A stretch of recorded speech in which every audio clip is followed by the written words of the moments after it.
BNP নেতা ফজলুর রহমানের বিরুদ্ধে আনুষ্ঠানিকভাবে অসাধারণ রাজনীতি করল বাংলাদেশ ইসলামী ছাত্র শিবির। ছাত্র শিবির বড় সংগঠনগুলোর মধ্যে একমাত্র যে ফজলুর রহমানের বিরুদ্ধে ফরমাল স্টেটমেন্ট দিল গণমাধ্যমে, এবং শিবির নেতারা সোশ্যাল মিডিয়াতে সোচ্চার আছে। এমনকি বিভিন্ন জায়গায় কুশপুত্তলিকা দাহ, জুতা নিক্ষেপের যে কর্মসূচি, তার সাথেও শিবিরের সাধারণ সমর্থকরা ব্যাপকভাবে জড়িত, যেটা ভিডিও দেখলে বোঝা যায় বা আমরা অনেককে দেখে চিনেছি, যদি আয়োজনের শিবির নয়। এই জায়গাটায় শিবির কার্যত অনন্য উচ্চতায় ভাসছে। কারণ ফজলুর রহমান কথা বলেছেন, বা ফজলুর রহমানের সমস্ত ক্ষোভ জামাত এবং শিবিরের দিকে, এবং জামাত শিবিরকে আক্রমণ করতে যেয়ে ফজলুর রহমান বেকায়দায় পড়েছেন। This is Jamaat Shibir, this is new Bangladesh. আপনি অন্যায়ভাবে জামাত শিবিরকে ধরতে যাইবেন হাসিনার স্টাইলে, আর বলবেন যে না, এখানে আমরা তো সবাইকে বলছি না, আমরা তো শুধু জামাত শিবিরকে বলছি। জামাত শিবিরকে আদারিং করে তারপরে ধরা, এটা আপনি পারবেন না। আপনি বেকায়দায় পড়ছেন, আপনি ধরা পড়ছেন, আপনি মার খাচ্ছেন। দর্শক, জামাত এবং শিবির 5 আগস্টের পর সত্যি সিচুয়েশনাল অনেক অ্যাডভান্টেজ পাচ্ছে।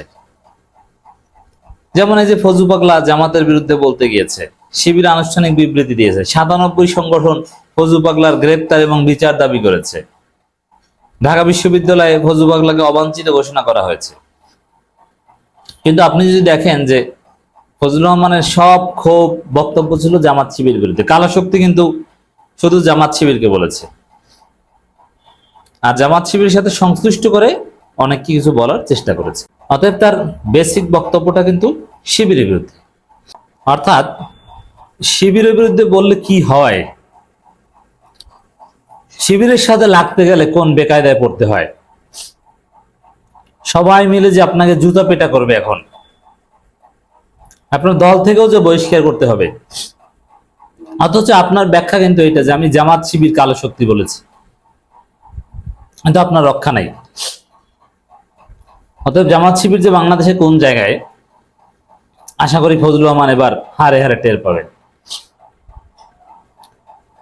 জামাত শিবিরকে কালো শক্তি বলে বিএনপিতেও টিকতে পারবেন না। জামাত শিবির সেই উচ্চতায়। শিবিরের আনুষ্ঠানিক বিবৃতি,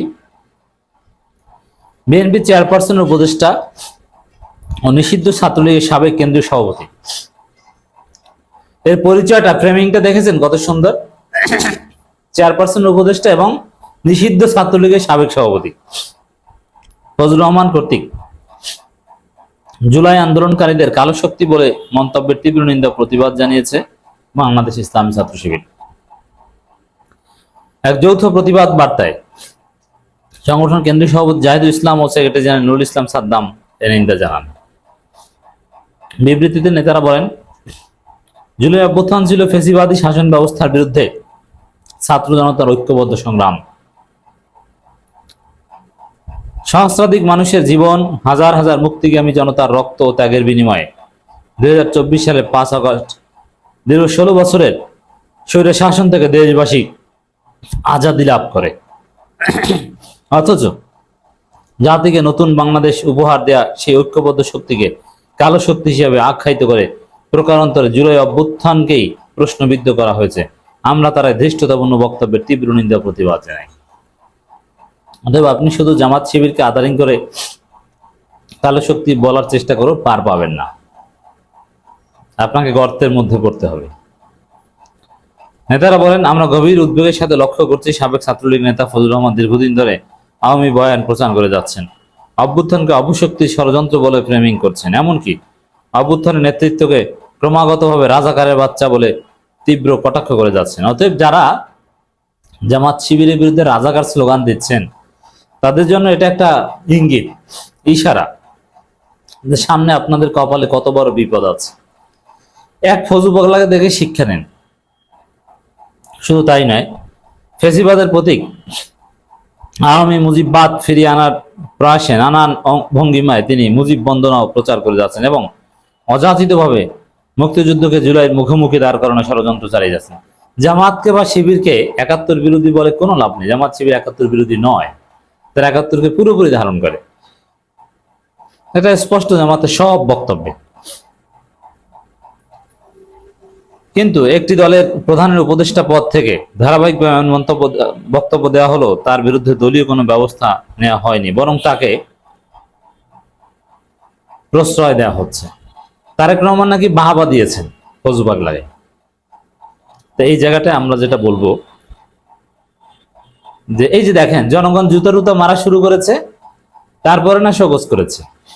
এই জন্য মাইরের উপর কোনো ঔষধ নেই, মবের উপর কোনো ঔষধ নেই। বিপ্লব এবং বিপ্লবোত্তর বাংলাদেশে কিছুদিন সঠিক লাইনে রাখার জন্য মবের উপর কোনো ভালো কাজ নাই।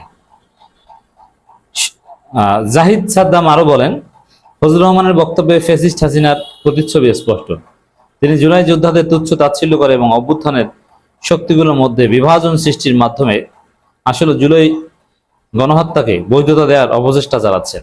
এ অবস্থায় জনমনের প্রশ্ন দেখা দিয়েছে, আওয়ামী প্রেমী ফজলুর রহমান গঙ্গদের লালন পালনকারী দল রাষ্ট্র ক্ষমতা পেলে জুলাই শহীদ ও যোদ্ধাদেরকে উল্টো বিচারের মুখোমুখি হবেন। এর মানে এখানে ইসলামী ছাত্র শিবির বিএনপির দিকে ইঙ্গিত করেছেন যে বিএনপি আসলে জুলাই যোদ্ধাদের ফাঁসি দিবে কিনা। যথেষ্ট সম্ভাবনা রয়েছে, কারণ ফজলু পাগলাকে কিন্তু তারেক রহমানই মাঠে নামিয়েছে। এখন তারেক রহমান ভয় করছেন যে ফজলুর রহমান যদি বলে দেয় সব, যে তারেক রহমান আমাকে এগুলো বলতে বলেছেন, এই কারণে শোকজ করলেও ভয় আছে। উদ্বেগ জানিয়ে ছাত্র শিবির কেন্দ্রীয় দুই নেতা বলেন, শহীদদের রক্তের উপর প্রতিষ্ঠিত সরকার ক্ষমতায় থাকলেও গণহত্যাকারী আওয়ামী লীগের মতো করেই জুলাই অভ্যুত্থানকারী নিয়ে কটূক্তিকারীদের প্রশ্রয় দেওয়া হচ্ছে, যা জুলাই শহীদদের সঙ্গে বিশ্বাসঘাতকতার সামিল। আমরা অবিলম্বে ফজলুর রহমানকে আইনের আওতায় এনে কঠোর শাস্তি প্রয়োগের জোর দাবি জানাচ্ছে। এর মানে তাকে শুধু বহিষ্কার করলে হবে না, তাকে গ্রেপ্তার করে আইনের আওতায় আনতে হবে। হুঁশিয়ারি করে তারা বলেন, দলীয়ভাবে তার কর্মকাণ্ড জবাবদিহিতার আওতায় এনে সর্বোচ্চ সাংগঠনিক শাস্তি আরোপ করতে বিএনপি নেতাদের প্রতি আহ্বান জানাচ্ছে। অন্যথায় জুলাই অভ্যুত্থানের সংঘবদ্ধ শক্তিরা এর যথোপযুক্ত জবাব দিতে বাধ্য। কি জবাব দিবে?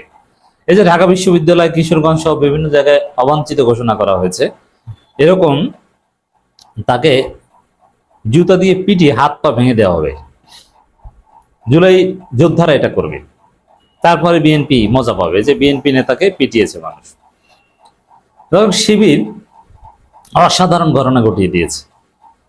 এক কথায় যদি বলি যে গালি দিয়েছে শিবিরকে, জামাতকে।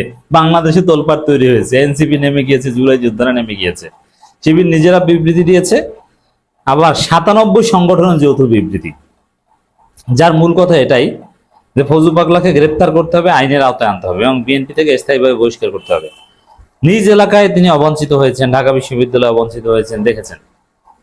চমৎকার শিবিরের খেলা।